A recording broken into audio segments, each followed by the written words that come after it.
E aí, Bionerds, beleza? Professor Vinícius chegando, passando agora para a gente começar o nosso terceiro vídeo, justamente falar sobre um assunto que é muito curioso e gera muitas dificuldades para alguns vestibulandos. O assunto é citologia. Produção, solta a vinheta.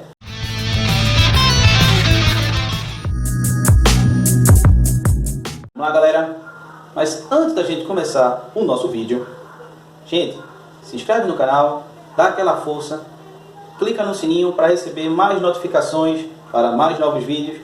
Isso motiva a gente a fazer ainda mais material e cada vez melhor, beleza? Valeu, tamo junto! Vamos lá, galera, vamos dar início, beleza? Então, o que é citologia? Citologia nada mais é do que a área da biologia, a área da ciência, que estuda as células. Aqui a definição. Justamente esta disciplina, ou essa área da biologia, ela tende a estudar como as células se desenvolvem, como elas se reproduzem, certo? Porque tudo que nós fazemos macro, ou seja, nós podemos ver, nós nos desenvolvemos, as células também se desenvolvem do mesmo jeito, certo? Se nós nos alimentamos, as células se alimentam. Se nós digerimos o alimento, as células também digerem os alimentos. Se nós respiramos, as células também respiram, certo? Antes que a gente fale sobre as células em si, precisamos saber um breve histórico sobre como se descobriram as células, como foram descobertas as células. Ao longo de vários e vários séculos, tá? Desde muito tempo, já se estudam as células.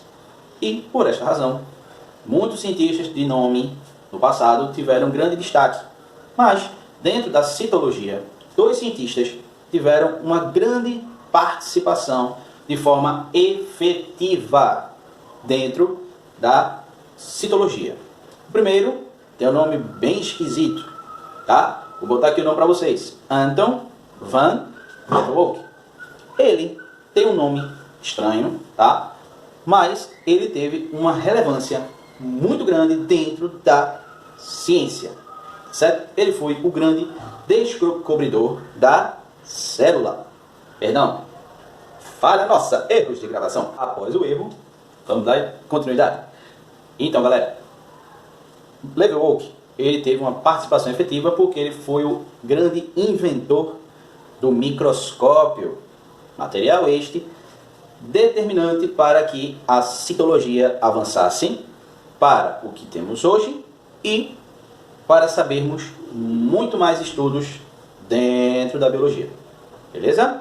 Então, por esta informação, a gente sabe que ele foi o inventor do microscópio, tá? Mas ele não tinha aquela qualidade. O microscópio da época não tinha a mesma qualidade do microscópio de hoje. É como se a gente fosse comparar um iPhone, por exemplo, que é um dos celulares mais avançados do mundo. O iPhone 1 foi uma grande revolução, uma grande febre na época que lançou, mas bem limitado comparado ao de hoje. Hoje, praticamente, o celular daqui a pouco vai fazer uma viagem sozinho para o espaço, né, de tanta tecnologia que ele possui. Então, é como se o microscópio a gente fizesse essa analogia. O iPhone 1 para o iPhone 12, eu acho. Então, justamente, tem essa disparidade. Mas, se não fosse o primeiro iPhone, não teria o iPhone 12. Mesma coisa é o microscópio. Se Leeuwenhoek não tivesse inventado esse material, o primeiro, não teríamos a gama de microscópios que temos hoje. E o outro cientista, para darmos continuidade e finalizar essa parte histórica, teve grande destaque, foi o cientista chamado Robert Hooke.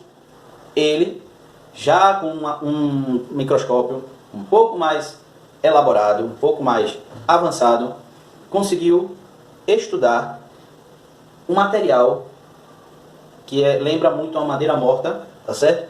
Que é chamado de cortiça. Ele analisou essa cortiça ao microscópio e não conseguiu visualizar muita coisa, mas ele viu espaços pretos, pontos pretos na visibilidade que ele teve. E essa visibilidade que ele teve, a gente consegue notar justamente por conta de alguns espaços vazios. E foi aí que ele inventou ou descobriu o que é célula, ou pelo menos o que ele imaginava que era, tá certo? Então, Robert Hooke, ele foi importantíssimo para o estudo da citologia, porque foi ele quem descobriu ou quem entrou em contato pela primeira vez com uma célula, e assim ele deu o nome, que cell, traduzindo, significa espaço vazio.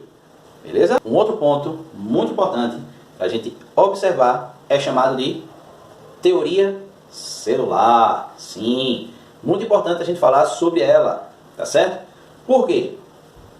Depois que foram descobrindo o que é uma célula, foram visualizando as células com o avanço dos microscópios e materiais de visibilidade, certo? Dois cientistas, tá? Já um pouco mais para frente, eles descobriram algumas informações sobre as células, certo? O nome deles são Matthias Scheinin e Theodor Schwann. Os dois tiveram uma perspicácia muito grande para a época. Por quê? Eles desenvolveram o que a gente chama de teoria celular, tá certo? E o que é que a teoria celular nos traz?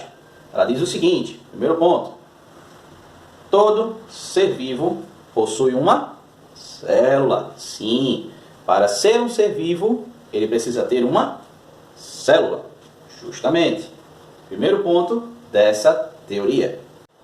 O segundo ponto da teoria celular é que a célula é a menor estrutura morfofuncional de um ser vivo. Como assim? Estrutura morfofuncional quer dizer que a célula ela tem formas ou formatos e funções diferentes, dependendo do ser vivo. Ok?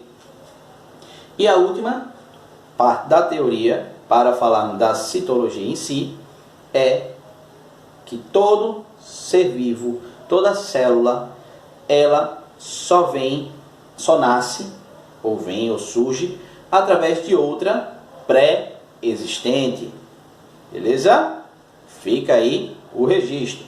Vamos falar exatamente sobre a citologia em si, que eu já dei a definição anteriormente, e o que é a célula em si. Quando eu pego a estrutura celular, eu tenho que saber como ela se desenvolve, certo? Para isso, é necessário que eu saiba dois aspectos importantíssimos, tá certo? Para saber o tipo celular. Registra aí, tipo celular. Como assim? Se a célula ela pode ser procarionte e eucarionte. Procarionte, eucarionte, o que isso significa? Então, galera, uma célula procarionte é uma célula muito simples, tá? Uma estrutura primitiva, que não se desenvolve por completo, tá? É uma célula onde o seu núcleo celular não existe. Núcleo celular não existe. E o material genético, o DNA, fica disperso em toda a estrutura celular, tá certo? Podemos citar como exemplo de um ser procarionte as bactérias. E por ser um representante desse naipe, desse grupo, ele tem características bem específicas por conta disso, tá? Já as células eucariontes, e esse assunto, células procariontes e eucariontes, é um assunto para o próximo vídeo, já tem um desenvolvimento bem diferente, pois elas são muito mais complexas do que as células procariontes.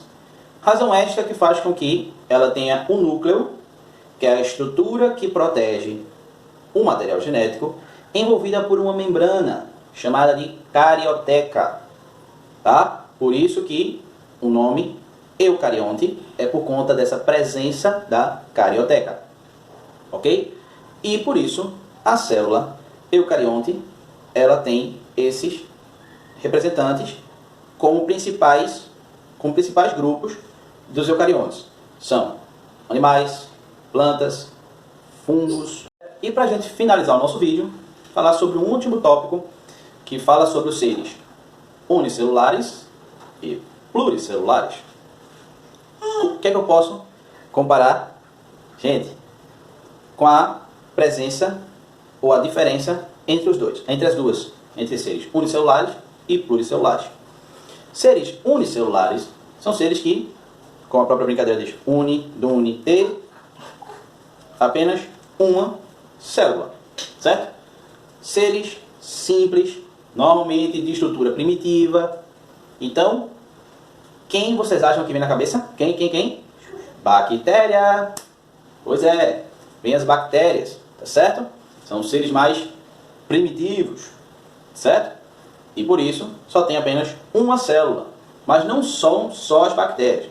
100% de todas as bactérias são unicelulares. Mas existem alguns protozoários bem simples a nível celular que também podem ser considerados unicelulares, ok? Já os seres pluricelulares, já diz, pluri vem do plural, vários, tá? Seres com muitas células, além de ter muitas células, tem dessas células funções muito distintas, tá certo? Ou seja, são seres que têm várias células e desempenham função diferente. Respiração, digestão, excreção, certo? Então, as células podem ser divididas em uni e pluricelulares. Beleza? É isso aí, Bionerds. Chegamos ao final de mais um vídeo. Espero que vocês tenham gostado. Um grande abraço. Fui!